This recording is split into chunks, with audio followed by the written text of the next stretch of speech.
Hello. This is the last experiment in our network security lab. This time we will address a topic of intercepting live network traffic on the web.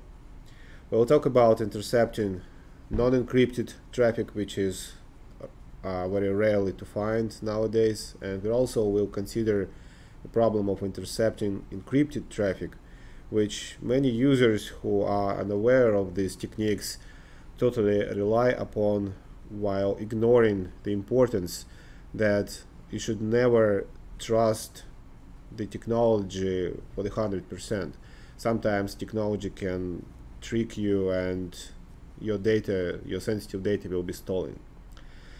Anyway, we will use mainly 3 virtual machines, while we'll be interacting with only 2 of them. Particularly, we will work on Kali Linux. A router will be doing its background job out there. We will not be touching this for this experiment. And the victim machine will consider a victim user working on this victim machine. So I do have victim machine open in one screen and Kali Linux open in another screen. So this is our setup. Now, we'll first address the problem of what does it mean for a number of computers to work within the same local area network. And the definition of a local area network in this context is important, because the techniques that I will show you today will not work, for example, from a computer that a hacker runs from home against a computer that some victim user is running on his or her home. It's not going to work. Both computers, victim and the attacker, have to be located on the same network. This is the exact case of our setup. So, for example, the Kali machine, in my case, is located in the network called SL LAN 00. Same network is configured for the victim machine, SL LAN 00. Same network is connected for the router, SL LAN 00. So pretty much victim and the Kali, they are on the same network, and they have access to the internet through the router, which is simply a gateway that forwards all outgoing traffic to the internet and forwards responses back from the internet to the particular machines. So the attack that I'm going to discuss today is called man-in-the-middle attack. And the general idea about man-in-the-middle attack is that Kali will try to pass all the traffic that is otherwise intended for victim, but it will pass through itself.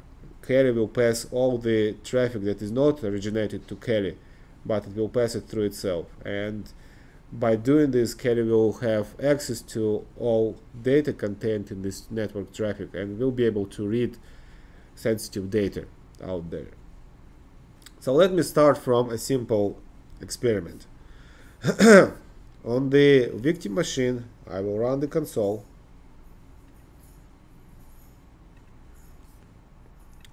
And in the console, I will use FTP protocol. So FTP is outdated technology. Very few deployment of FTP technology does exist nowadays. It is mainly used to deliver distributions of open source software, but you still can find it a lot.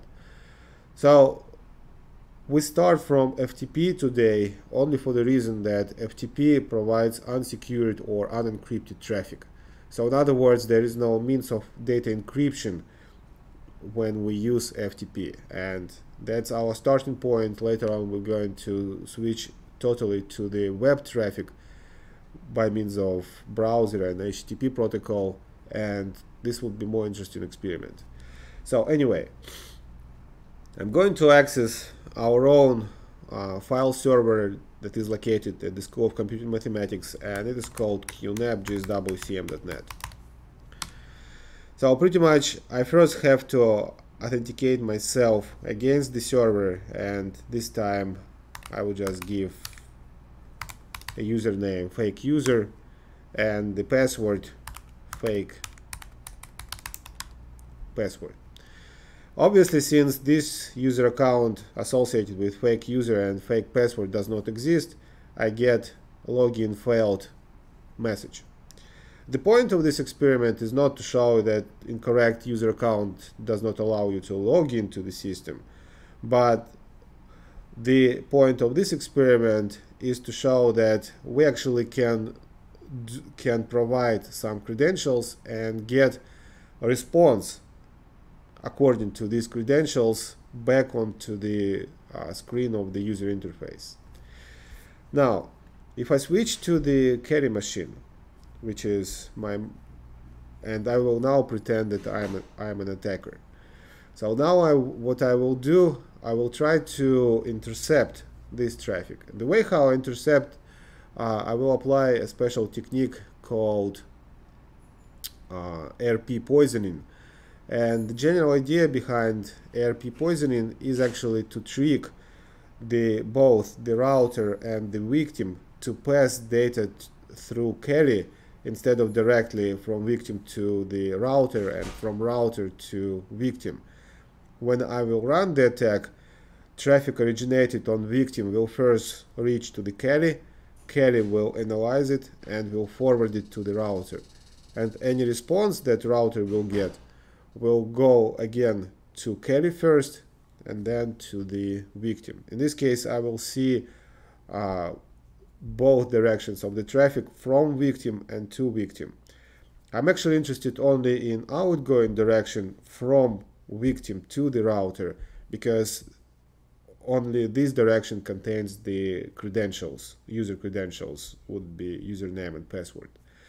So I will use a special tool called ARP poisoning, but before I use it, I want to give you a bit of background on this. There is a command called ARP, and this command allows for me to see association between IP addresses and MAC addresses.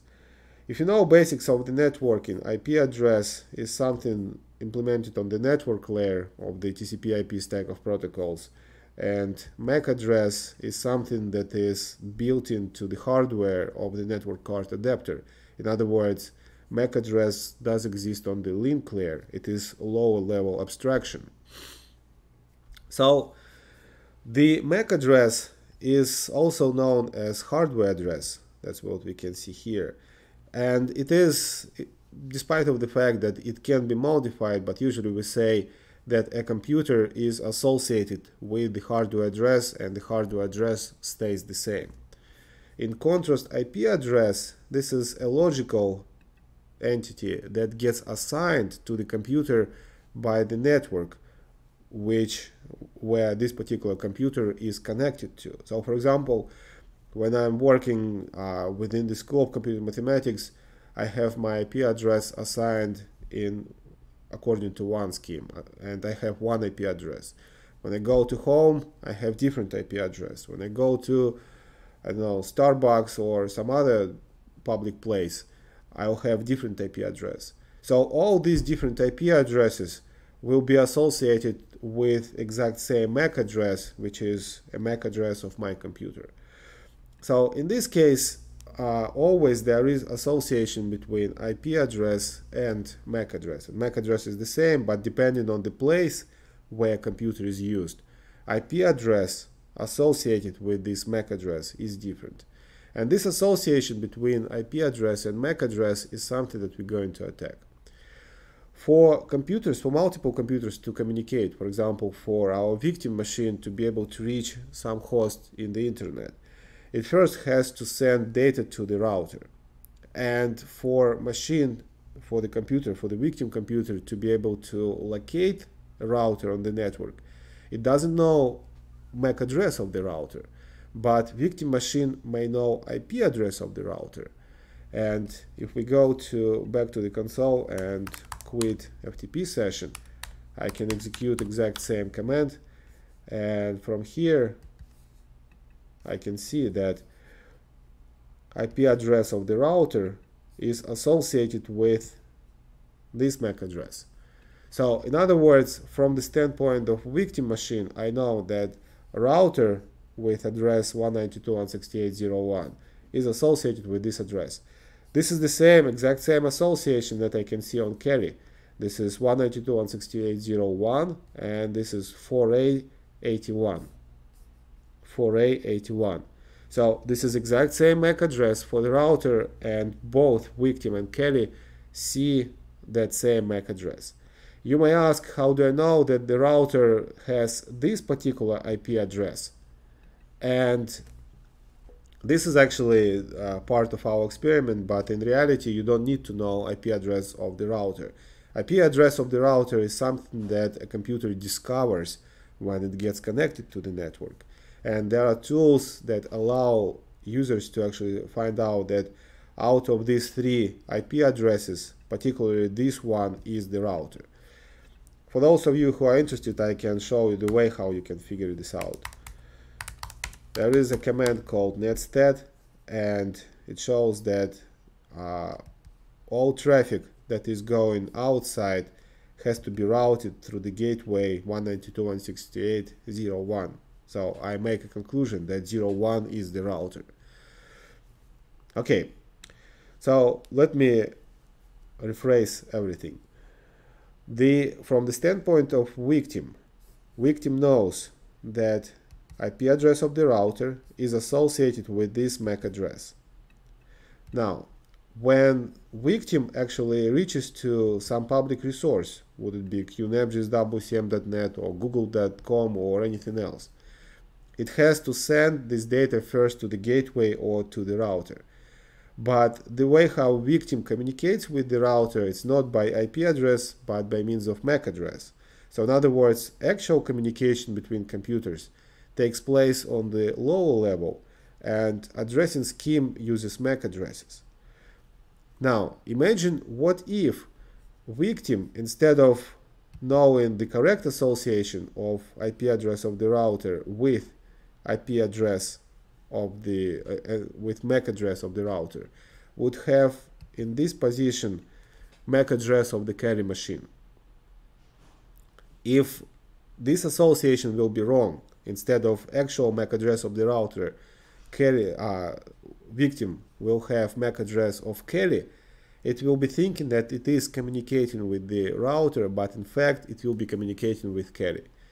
In exact same way we can trick router, and it will think of some particular record in this table would be associated with victim, and it will show victim's IP address, but it will have it will have Kelly's MAC address associated with this IP address.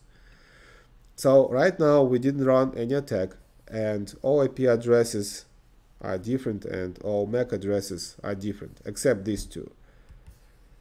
So what we can see here is that 2 different IP addresses are associated with the same MAC address, and this is a very rare case in normal situation. The only reason for this scenario to show up is because one of these 2 IP addresses belong to the Kelly machine, and Kelly machine is configured in such a way that it changes IP address from every boot. Since I rebooted Kelly machine several times while not rebooting victim recorded 2 different IP addresses for the same MAC address that belongs to Kelly. So we clearly can see that this is the Kelly's MAC address, and one of these 2 would be IP address of Kelly. Which one? We can check. All we need to do is to execute ifconfig command on Kelly to see that 192.168.0.55 is actually the IP address of Kelly. And by the way, here at the same place we can see the actual MAC address of Kelly machine, which is 005056 1F3C. This is 1F3C. This is MAC address of Kelly machine. Now, our next step would be to actually trick both victim and the router, and our goal would be for this MAC address to appear in place of this MAC address. So in other words, we'll have our RP table filled in with different IP addresses, and MAC address will be the same. So in other words, after the successful attack, when victim wants to reach router, it knows that router is associated with this IP address, but instead of contacting router, it will actually send all data to the victim, to the carry machine, because instead of the actual MAC address of the router, we will have the MAC address of carry. So let's run this attack. The attack can be accomplished in many different ways using many different tools. I will be using ARP spoof for this attack. And ARP spoof, if you just execute it with the help command, or I believe there is no need to specify the help. All I need to provide name of the interface and couple more configurations. So just make a note of what I'm doing. The name of the interface is here. This is ETH0. This is in the output of ifconfig command. ETH0. Now, the target machine here would be the machine that I'm going to attack. And as of now, I have to choose which machine to attack. And previously, from the output of ARP command, I know that the victim machine is this one with 8C11, and with ARP-N, I know that this same MAC address is associated with 192.168.0.110. So this is the IP address of the victim machine. Again, the logic here is you call ARP first to figure out the name of the computer and its association with a MAC address, and then using the same, matching this MAC address in the output of ARP-N, -N replaces names to IP addresses. I know that victim is actually does actually have this IP address. There are plenty other options of how you can do the same identification, but let me just do it quick. So I use -T, and then target would be 192.168.0.110, and the host in this case would be the router. The router is 192.168.0 and then 1.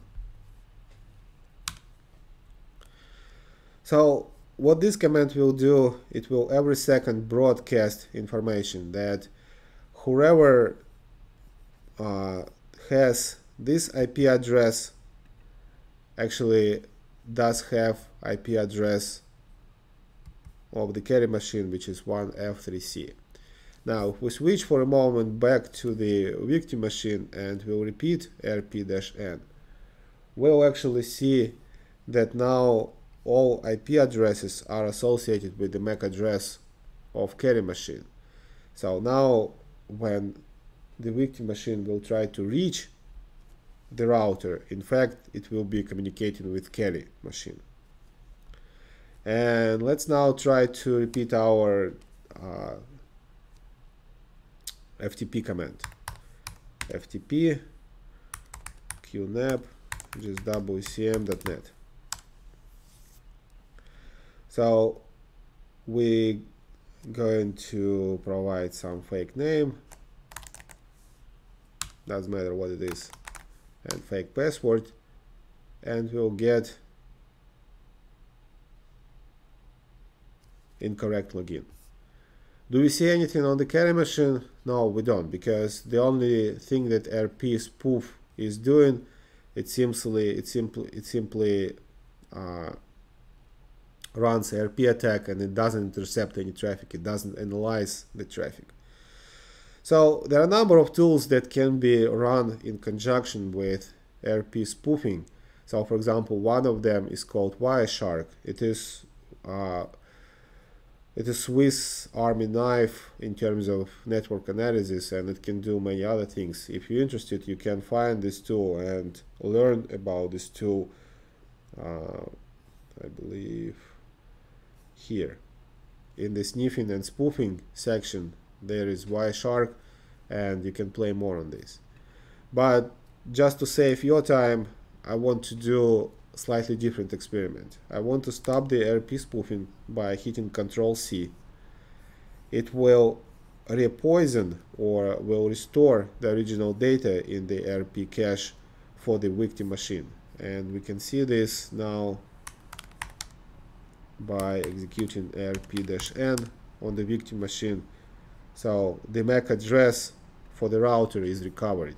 It is no longer poisoning, active poisoning in place. So we'll use on the carry machine another tool that is called Ethercap. Ethercap software is more universal. It not only provides RP poisoning in contrast to RP spoof, but at the same time it allows to sniff the data and actually report user credentials that it has captured. So the way how we use it is to specify that we're going to work with the text mode interface. This is capital T for the text mode interface. If you don't like text mode interface, you can try the graphical user interface that this software is also equipped with. The -Q command line option is to suppress the printout of all network packets that Ethercap intercept. And instead of just displaying each and every byte that it intercepts from the network, it will only print out the user credentials that it captured. Then we have to specify the interface, the network interface that it has to sniff. And this would be ETH 0, I believe. And now we want to specify the vector of the attack, and it is specifically ARP for ARP poisoning. M stands for man-in-the-middle attack because Ethercap actually supports a number of different ways of intercepting data. And here we'll use man-in-the-middle attack. So M stands for man in the middle. And RP for the RP poisoning, in other words, will poison the cache, RP cache of the victim. And the remote is that we have to poison not only the not only the RP cache of one target but both targets, and we actually have to sniff for data that are originated outside the local area network, not inside the local area network but outside the local area network. And the way we specify IP addresses here is slightly different. It would be 192.168.0.110 with 2 forward slashes, and then 192.168.0.1 with 2 forward slashes. Now I run this command and I can see that I have two groups of computers that I will try to intercept my traffic between. One of them is the victim machine and another one is the router. If I go back to the victim, I can see that the RP poisoning is actually taking place because the MAC address has been rewritten. And Ethercap will not show any updated information because of using -Q command line option. If I, for example, hit space to change the mode from the quiet to not quiet, it will be displaying all packets that are going between the router and the victim. And particularly, for example, if I just run the browser on the victim machine, browser will try to contact some resources out there, and I can see tons of traffic on the carry machine. So I wanted to suppress this deluge of network data because I'm not interested in them. I just need the username and password. So I hit space, the visualization stopped. Now I can go back to the victim and I will simply close the browser. So here I have the Ethercap software running on carry with the RP poisoning attack in place, and on the victim machine I will use exact same access to the FTP resource. This time I will use some username fake student, and for the password I will use bad password with the underscore. This account doesn't exist, and I will in a moment see the error message on that. Yes, login failed. But if we now switch to the carry machine, I can see that it was capable of intercepting this username and this traffic and this password. Now I want you to think about what has just happened. The carry machine, it is just completely different computer on the network. This is the victim machine. On the victim machine we have no trace or no indication that attack is going on. Because of the traffic was not encrypted, and because of some other computer was sitting on the same network, that other computer was not only intercepted the network traffic, but also discovered the credentials, the user credentials provided here. And since those credentials were not encrypted, it just reported those credentials to the user, to the attacker.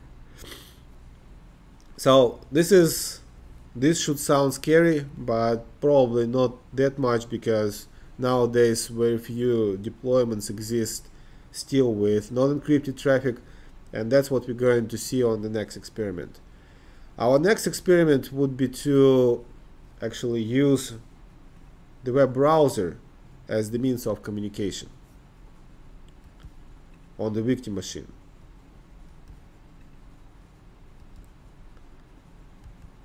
And let me just try to visit some resource that I will try to steal data from. Same username and password.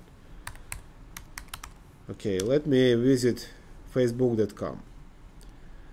So what is happening now is that now I simply cannot visit a resource while having RP poisoning attack still running.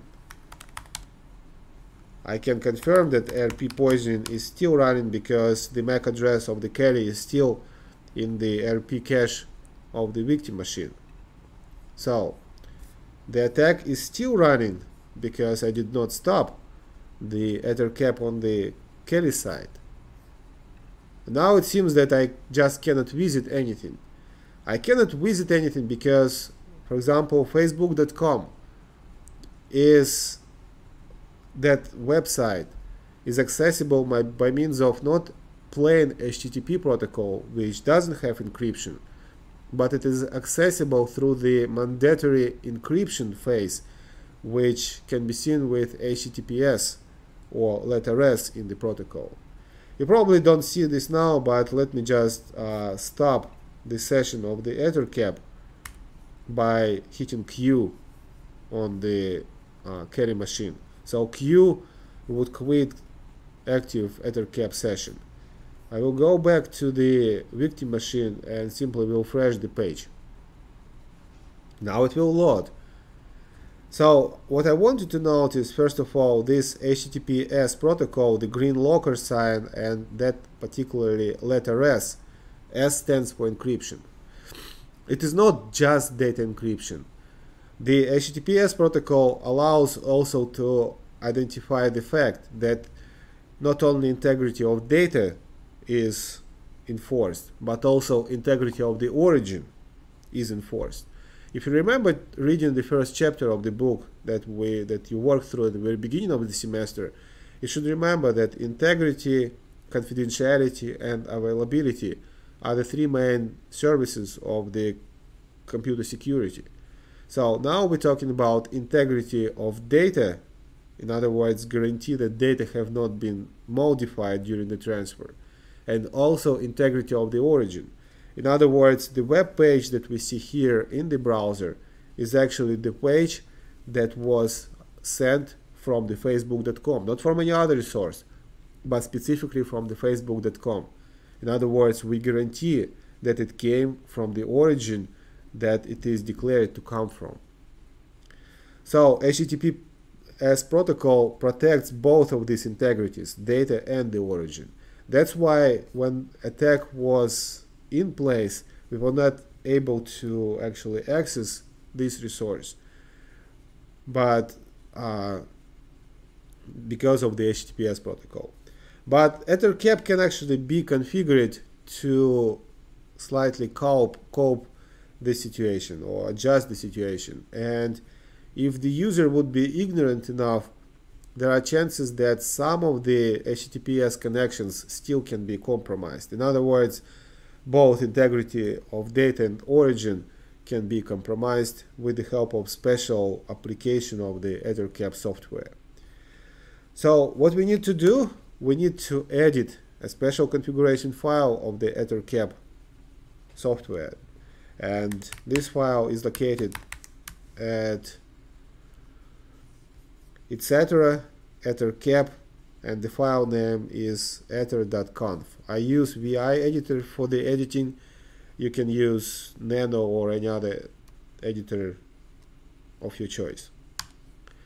So this configuration file contains many configuration parameters. We need to fix only a few of them.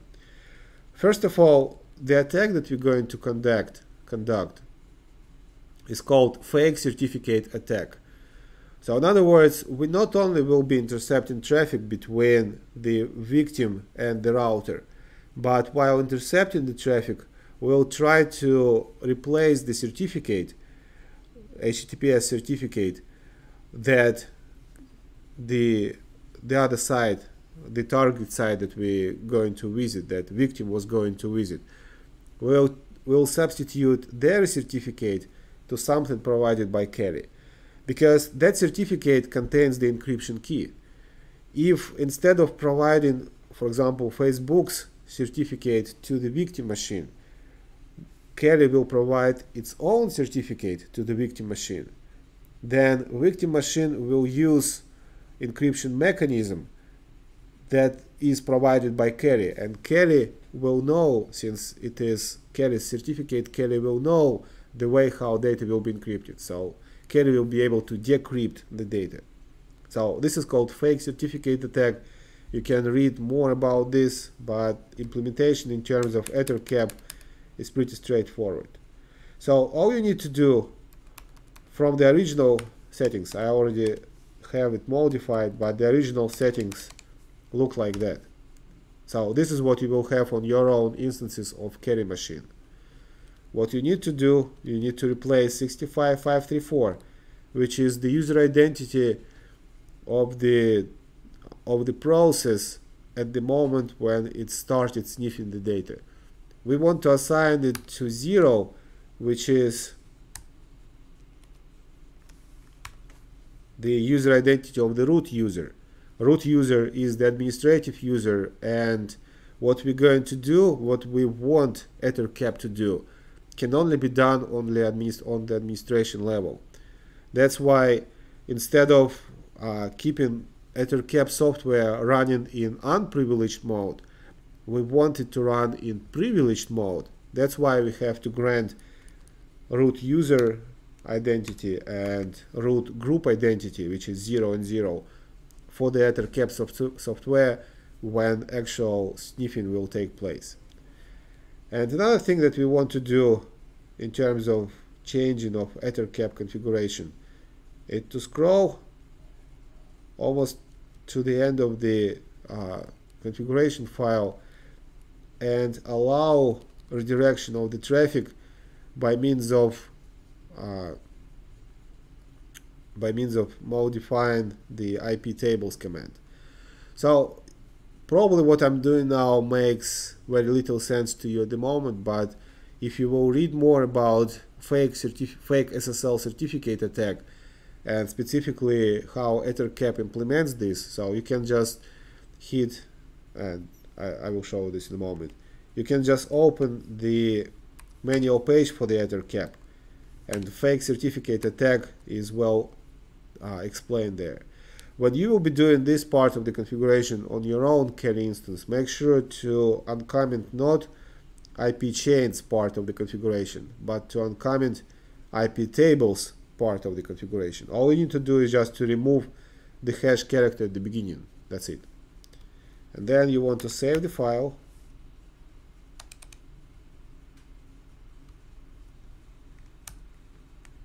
You want to save the file, and by the way, if you use man ettercap,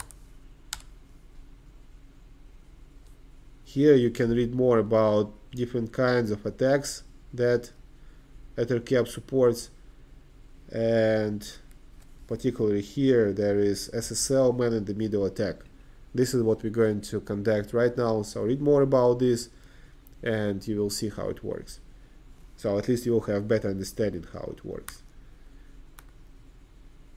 Okay, so having this ettercap file modified, what we can do, what we need to do, we just need to restart ettercap in the exact same way we used before.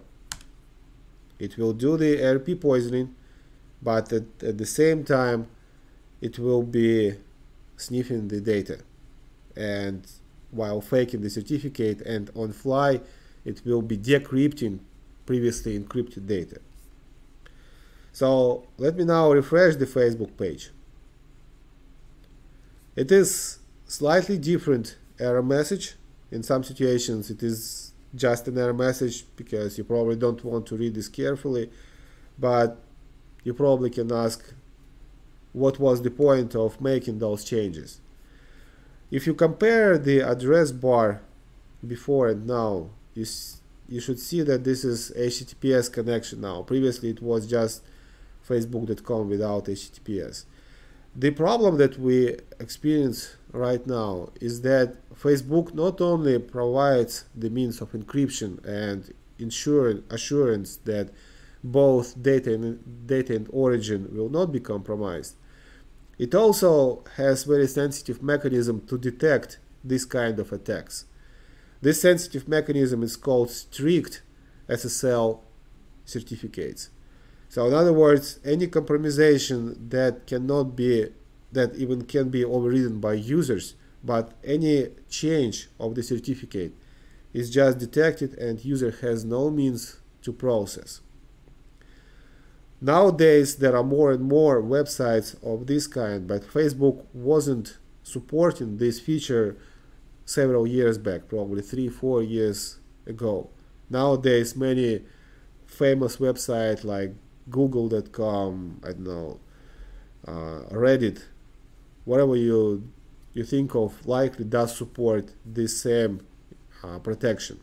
But still there are sites out there that do not protect this.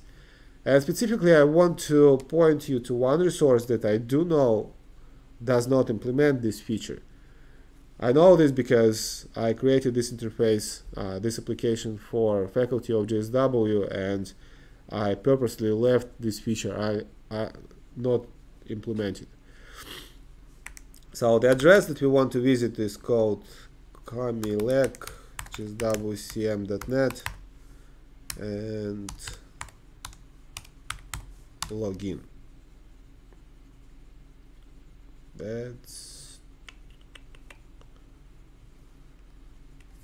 not right.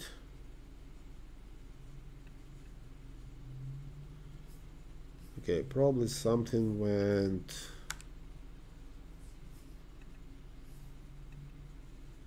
Oh.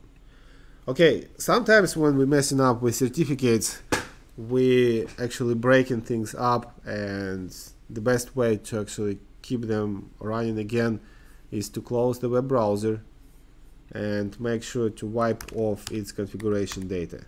So you can do this by removing the entire directory Mozilla in the home directory of the user that you work with. So I'm working as a student, so I just remove the directory period Mozilla from the home directory, and now I should be able to restart the Mozilla session.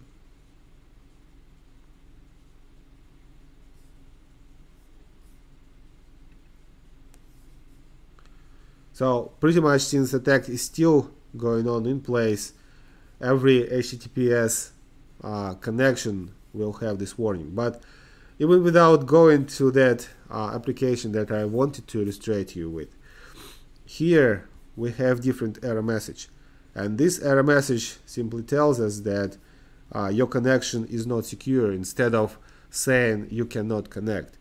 Your connection is not secure has the advanced feature, and I can create an exception. I can create an exception with ability to stay with HTTPS protocol. So pretty much now I have successful state of the attack. If I go to the Kelly machine, I have no warnings, so attack is in place. The only thing that, even though Kelly will be intercepting and decrypting all the data, there is no user information that I can provide here. So it's not that interesting. Let me go back to the resource that I wanted to demonstrate you originally.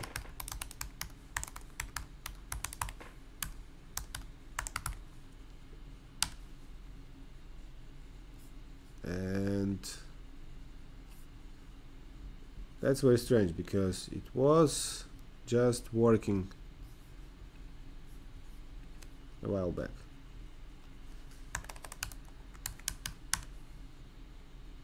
Okay, sometimes this is actually all technical. I don't want to put you into details on this matter.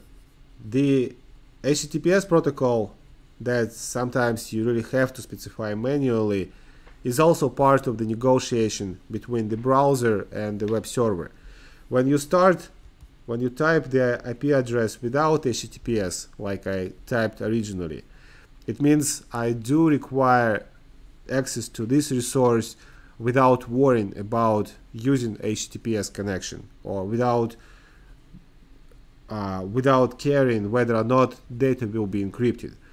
So when server receives this kind of request, it identifies the fact, okay, I do support encryption.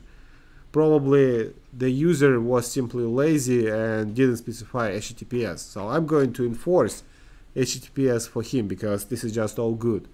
And then it tells this to the browser, and browser says, okay, as long as you support HTTPS, let us do HTTPS. So in other words, there is a communication between browser and the server, and through this communication, they both agree to use HTTPS. Since we intercept the traffic and this communication is somehow compromised, it doesn't work well for both browser and the server to agree that they want to use HTTPS connection. But if I explicitly specify HTTPS in the address bar in front of the application, then I guarantee that actually I specifically require from the browser that I want to use encryption command. It is no longer a part of the negotiation. It is just request from the browser to the server, I want to use encrypted connection. If server does support this, it will say, okay, you requested this, here you are, you can use it.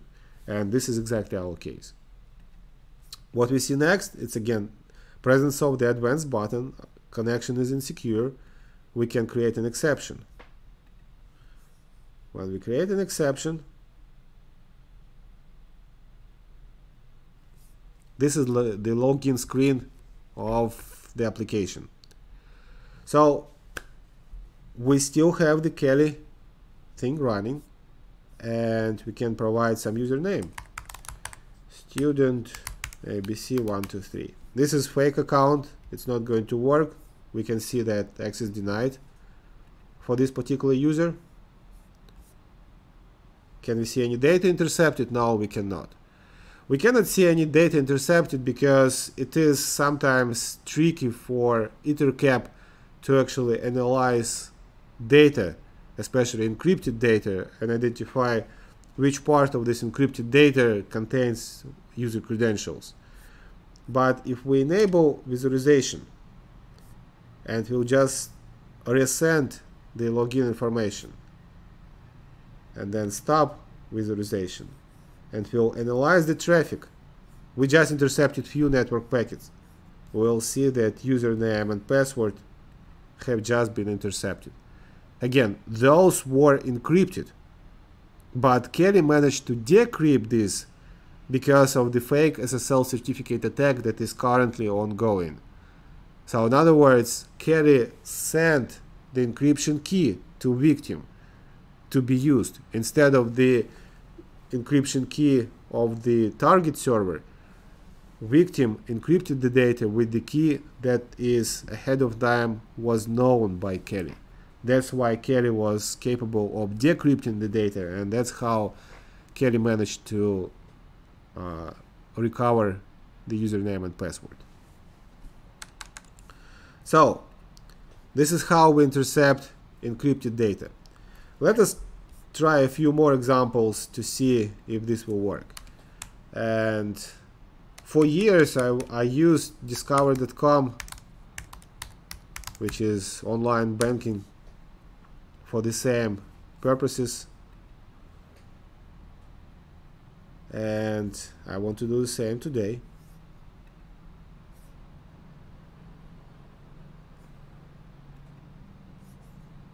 Sometimes you have to accept exception several times, and usually you want to do this if the strong authentication or kind of complex authentication pattern is implemented on the site. So for example, here we use discover.com, but the actual data submitted in the form will go to some other resource that we also have to separately provide exception for. So let us just check it is still running, and I will use this time bad user and bad password credentials for the login. This is the case. Instead of just discover.com, we go to the portal discover, and we want to confirm exception here as well. So information is incorrect, record doesn't match the case, and we were able to intercept this. So the conclusion that you want to make here is that this is the online banking system that is out there for many years. I use specifically this example year after year in this security lab just to point students' attention. Not that the Discover banking is bad, but that there are practices out there, security practices out there, and this is just great when business adopts those practices like Facebook or Google. Discover did not adopt those practices, and this is just very bad sign. So I have no justification for why didn't they do it. Maybe they have some special security team that is trying to capture some hackers, or maybe this is just their way of doing business, but I definitely know that this is not the right thing. So if you now think about yourself being a regular user, not a student in this computer security lab, but just a normal user, you would probably think about situation that how was a user informed that that actual attack is in place, or I should not provide any credentials. And there were a few red flags. First of all, instead of seeing the green locker sign here, we see something with the warning, and you have added security exceptions. So never ever add security exceptions unless you know that your connection is expecting these security exceptions. So for example, when you were accessing our lab environment, and we also use HTTPS, and you all remember that you have to confirm security exception. This situation is different. I told you to confirm this. It's not that I'm trying to steal your credentials. It's because I'm currently facing some technical difficulty installing security certificate, because after updating the software that I'm using, the old mechanism of installing certificate was broken. So I cannot technically properly install the certificate on our lab portal, but it is not a reason to allow this for the commercial entities like Discover Bank or something else. So never accept a security exception when you visit any resource like that. If a security exception is required, then likely something bad is going on and you should not proceed. Just close the browser, don't go, ask other people, maybe system administrator, maybe whoever manages this network for assistance, they should be able to help you out. But don't proceed with entering your sensitive information. This is not all that I wanted to talk about today. There is another way to exploit the HTTPS connection. But before we jump to this other way, I want first of all to stop this attack. So I can hit Ctrl+C, but it is better to hit just letter Q. I want to confirm that RP poisoning is no longer in place.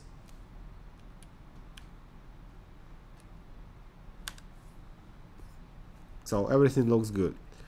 And by mistake I actually have erased, by mistake I have erased the Mozilla configuration path. Let me just repeat that experiment over again real quick, because there is one important thing that I wanted to show you. So I want to restart the ethercap session again. And I will not be intercepting any traffic. I just want to refresh the page and probably revisit discover.com portal.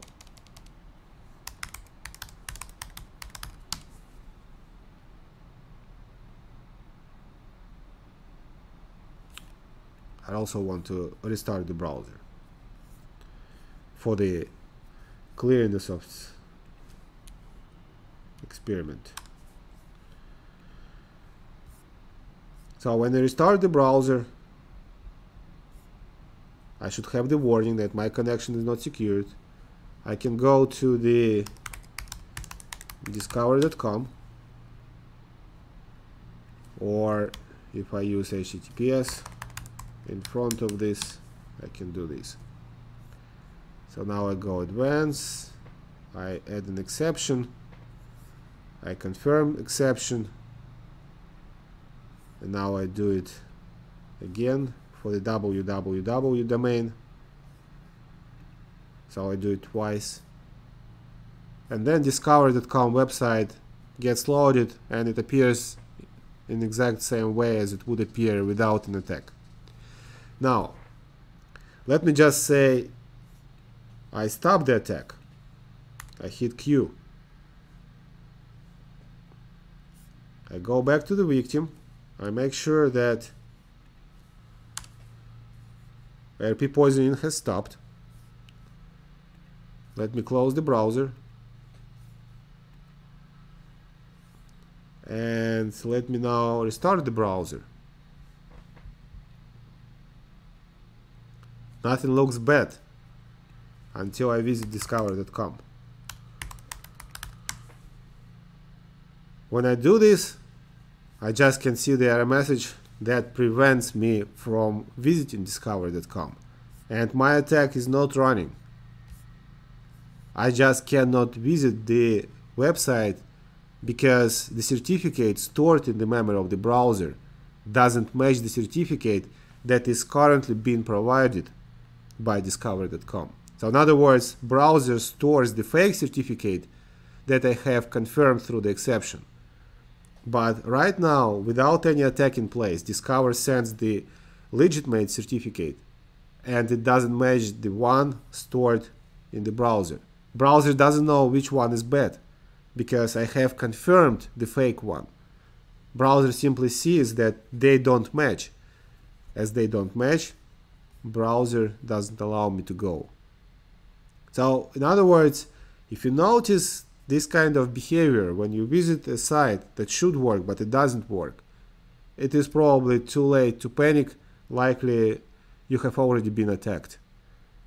If you remember visiting some resources in the past and providing sensitive data, try to change the password on these resources as soon as you can. Maybe they have not yet, your account have not yet been compromised. Because after intercepting username and password, the first thing attacker will do, it will try to change your username and password, or maybe to steal some data. if this is financial institution, they will make an effort to steal some money from your account. So again, when you see this without any other signs or any questions asked by the browser, it is likely an indication that your account has been compromised in the past already. All you need to do is try your best to recover access to your account. But for you to be able to proceed here, you can just wipe off the settings of the browser. In different operating systems, it's located in different locations. In Linux, it is just simple mozilla.com or just /Mozilla in the home directory. For the Chrome, it will be similar, probably /Chrome. I don't know, but you can find it in Google. Close the browser and start it over again.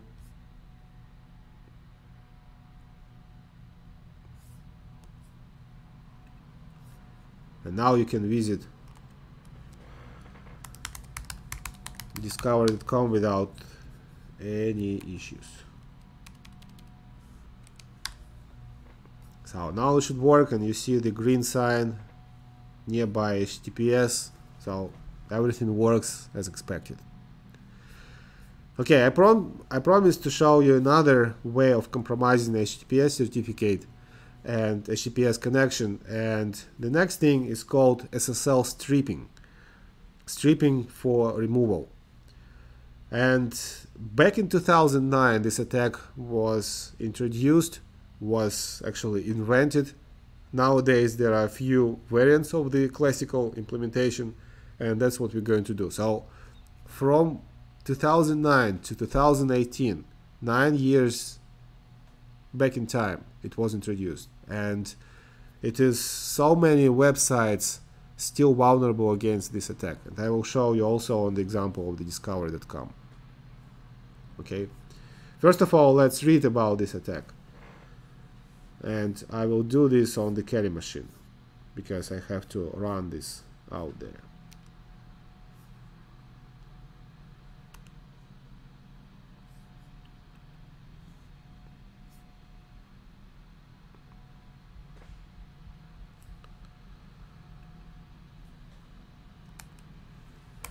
SSL strip.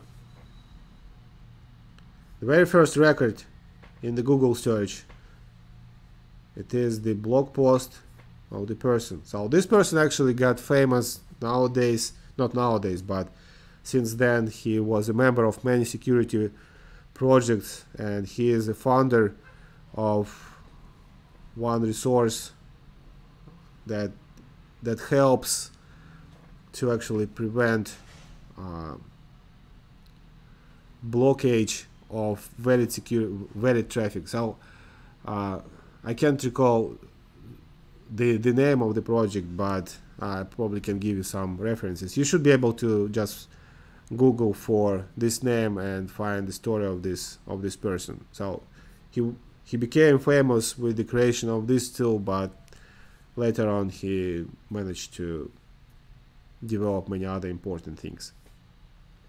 So this web page contains instructions of how to deal with this. We don't need to install this because SSL strip is already part of Kali Linux.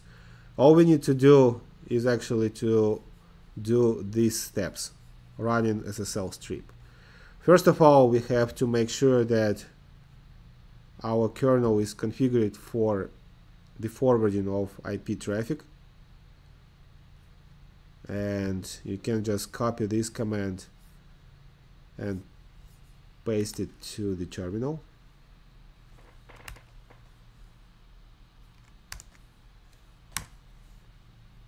Okay, what this command does, it writes one to a specific file. Those of you who have taken Unix course should remember that in Unix and Linux everything is a file.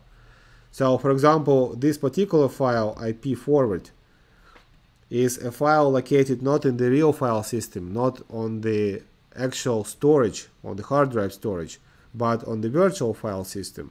And this is how Linux maintains configuration parameters for for itself, for the operating system itself, and particularly for the kernel.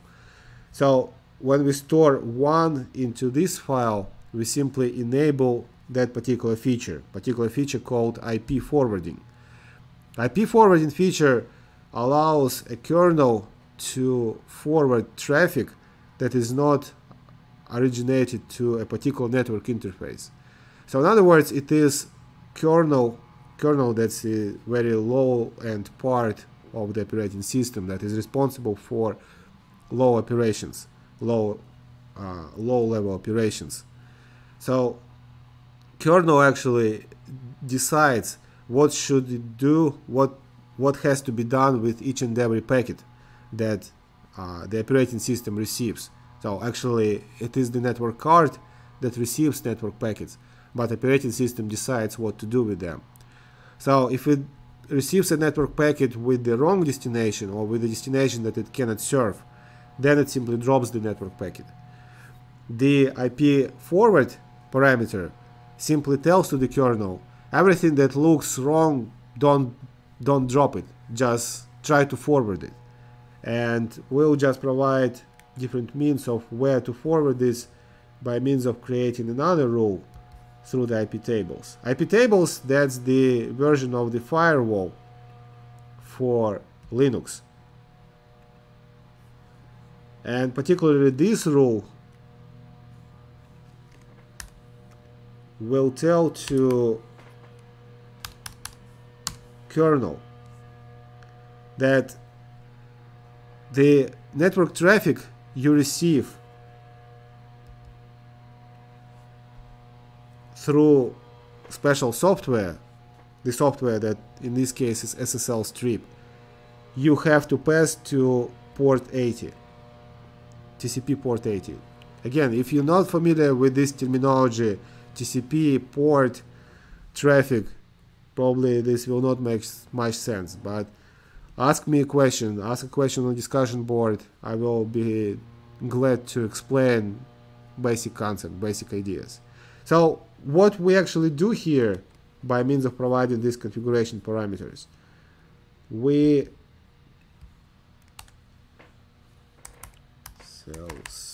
strip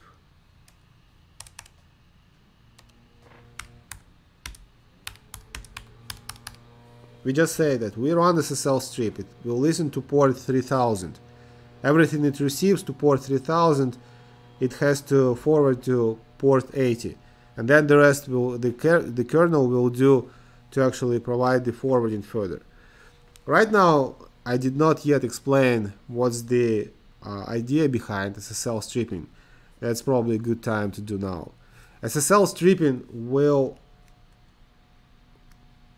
act as another man-in-the-middle communication or communicator. Basically what it will do, for example, when certain resource, this is victim machine, is trying to visit a website protected by HTTPS, Kelly machine that runs SSL strip excuse me, Kelly machine that runs SSL strip will intercept a request made by the victim that it wants to communicate with HTTPS.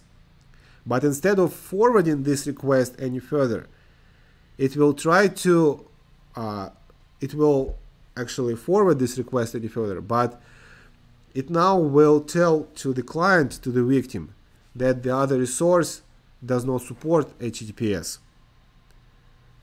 The victim machine, it actually asks, do you support HTTPS? Kelly will return the answer, no, it doesn't support HTTPS. As the backup plan, browser will degrade to use plain HTTP connection without encryption involved. But the data between Kelly and the actual resource, in our case between Kelly and discover.com, will be done through the HTTPS mechanism. So in other words, victim will be communicating with Kelly with HTTP protocol without any encryption. All data that Kelly will receive from victim, it will forward to actual resource, in our case discover.com, through the HTTPS connection. Discover will return data through the HTTPS connection. Kelly will retrieve this data and will forward it back to the client, to the victim, through the HTTP connection. This just will make connection between Kelly and the victim being completely unprotected. So no protection, no encryption, username and password can be intercepted. The beauty of this approach is that no questions will be asked. No SSL certificates have to be overridden or accepted. No security exceptions will be raised.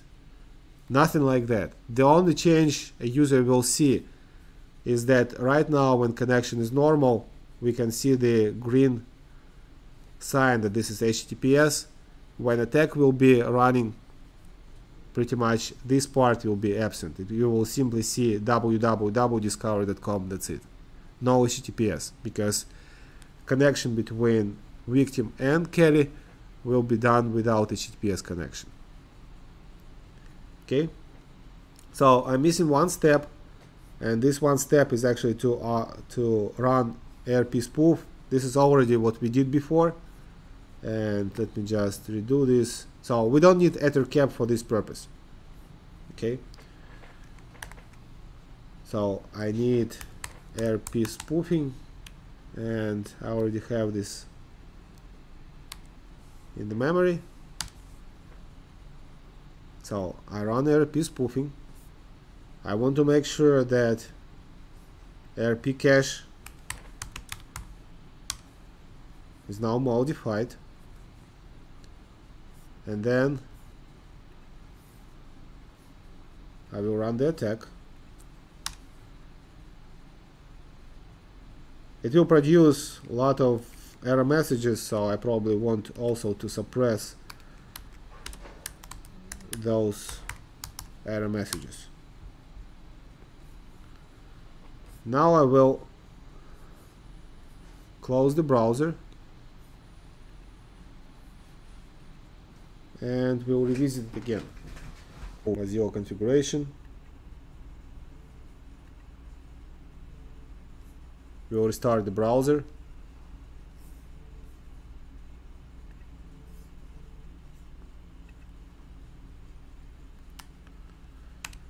And we'll go to discover.com.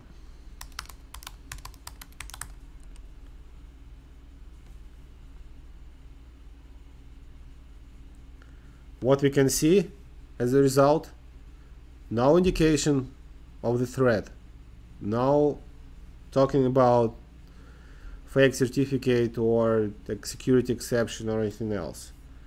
What we see here, instead of green as HTTPS locker, we just see the locker sign that is tracked out, but this is initiative from the Google to actually mark all HTTP connections being specifically unsecured. Even a year ago there was just pure www.discover.com. The reason for us not to see some of the content, that's just the way how the Discover website implemented. It's not that this is the misperfection of the attack. Attack simply does its own thing. Likely Discover.com simply overcomplicated the design of the website. But the important thing here is that we provide some information. Student ABC123. We log in. Not here. We use this login.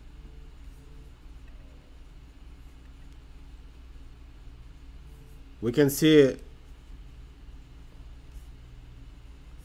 incorrect layout of the page, but the important thing is that on the Kelly side we can just stop the SSL strip and notice the presence of SSL strip.log in our directory. SSL strip.log contains all the data that SSL strip has intercepted. If we grab this one and I can't recall what username I provided, so let me just display the content of this.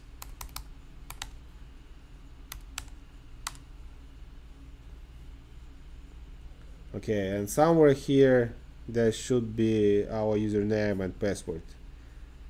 I believe it's here. Identity is student, password is ABC123. You should have noticed that our discover.com website did not provide us the interface that we would likely recognize, but again, this is something on the front end side of the Discover interface. If you try this technique with other sites that actually implement front interface differently, you will not have this same problem. The interface would look genuinely and it just would work.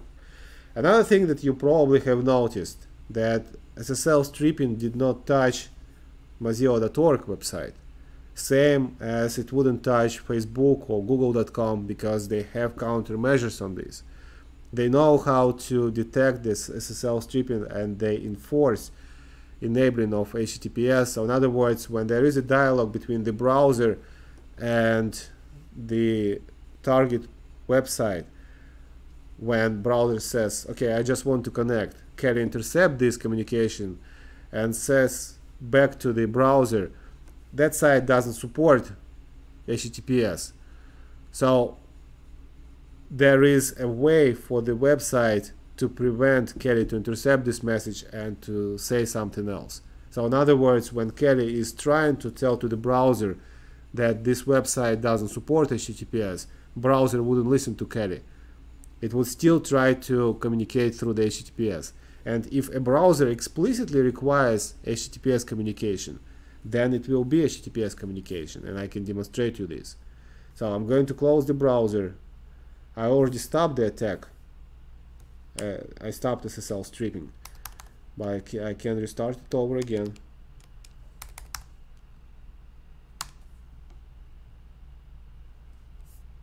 And now if I run the browser and will access discover.com, but while using specifically HTTPS protocol, connection will be HTTPS. So in other words, if browser specifically asks for HTTPS connection grants. But if a browser asks just connection to discover.com, then Kelly has the chances to intercept this traffic and substitute it with something else. Okay? So that's the end of the deal about intercepting of the traffic. You have two things to be worried about. First one is called fake SSL attack. Second one is called SSL stripping. The first one will warn a user with the security exception that can be confirmed, or in some situations cannot be confirmed. It cannot be confirmed for big players who actually respect the privacy of users, and it can be confirmed, exception can be made for players that do not that much respect or have something else to do. And SSL stripping attack, again, it can be counteracted on the server side, but if the server isn't worrying much about users, it probably will not be counteracted. Okay, that's it, and thank you for watching.